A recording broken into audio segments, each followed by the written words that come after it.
Assalamualaikum warahmatullahi wabarakatuh. Saya Musin Nabawain, akhirnya 165. Di sini saya akan meresum materi 9 mata kuliah evolusi. Di sini dari poin pertama yakni tentang konsep dasar evolusi dan kontribusi Darwin. Yang pertama, evolusi dalam biologi yang dimana pada proses evolusi ini telah mengubah bentuk kehidupan di bumi mulai dari bentuk paling awal hingga menghasilkan keanekaragaman yang sangat luas.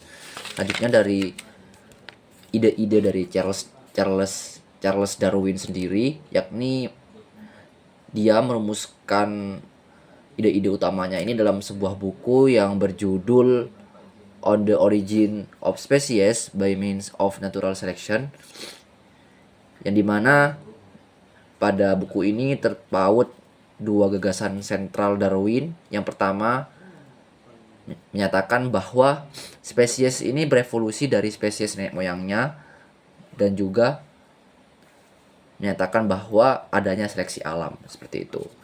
Terus selanjutnya dari konteks historis dan pandangan yang bertentangan, dari ide-ide evolusi Darwin ini berkembang dalam konteks pemikiran para ilmuwan lainnya.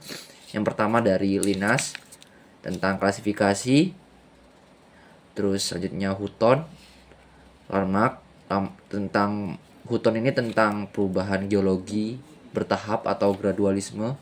Terus dari Lamarck sendiri dari spesies yang bisa berubah, Cuvier tentang fosil dan kepunahan, Lyell geologi modern, uniformitarianisme. Terus selanjutnya Mendel tentang pewarisan. Terus Wallace tentang evolusi dan seleksi alam. Selanjutnya terdapat penolakan tentang gagasan evolusi dari para ilmuwan-ilmuwan terdahulu maupun selama masa Darwin seperti itu. Lanjut, yang pertama dari Plato dan Aristoteles, menurut saya Plato dan Aristoteles. Terus selanjutnya dari budaya Judeo-Kristen. Terus terakhir dari Carolus Linnaeus. Terus dari poin fosil dan geologi, yang dimana fosil ini adalah peninggalan organisme bersejarah yang mengalami mineralisasi di dalam batuan, yang dimana fosil ini sebagian besar ini ditemukan dalam batuan sedimen seperti itu, yang terbentuk dari lapisan-lapisan batu yang disebut strata.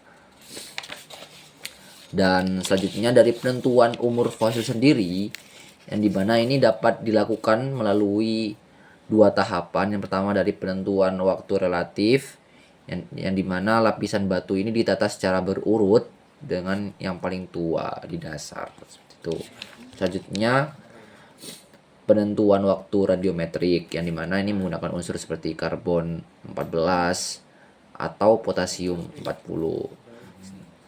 Selanjutnya dari asal-usul kehidupan, terdapat dua pandangan utama tentang asal-usul kehidupan. Yang pertama pandangan abiogenesis, yang dimana ini abiogenesis adalah bahwa kehidupan berasal dari benda yang tak hidup seperti itu. Selanjutnya dari subprimordial, yang dimana ini proses alamiah yang membentuk senyawa organik yang didukung oleh eksperimen Miller-Urey. Baik, selanjutnya dari bukti-bukti evolusi, yang dimana ada 4 kategori dari bukti evolusi yang disajikan oleh biogeografi,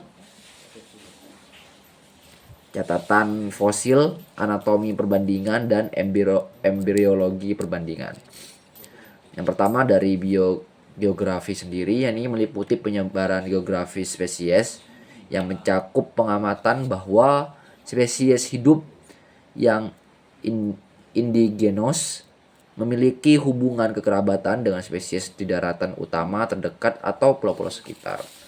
Selanjutnya dari catatan fosil, ini mendukung pandangan Darwin bahwa transisi evolusioner ini harus meninggalkan tanda di catatan fosil. Catatan fosil ini menunjukkan yang pertama ada fosil tertua, fosil ikan, dan juga para ahli paleontologi ini telah menemukan banyak bentuk transisi yang menghubungkan fosil yang lebih tua dengan spesies modern, termasuk fosil paus yang menghubungkan mamalia air dengan leluhurnya di daratan.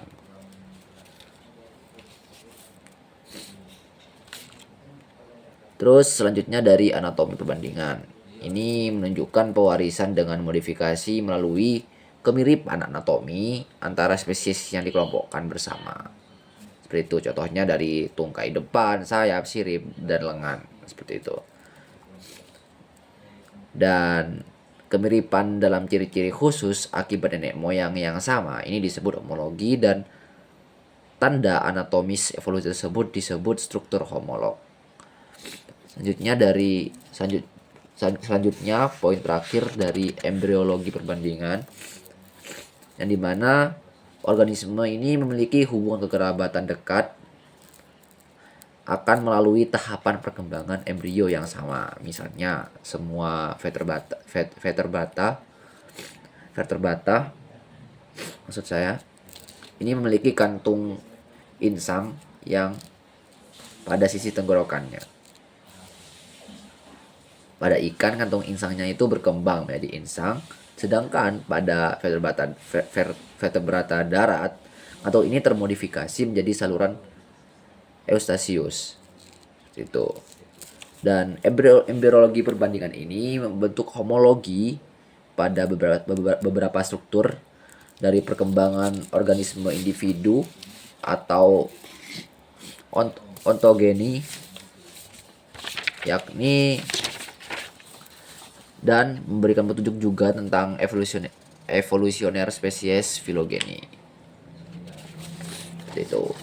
Terima kasih, sekian dari saya. Kalau maaf, wassalamualaikum warahmatullahi wabarakatuh.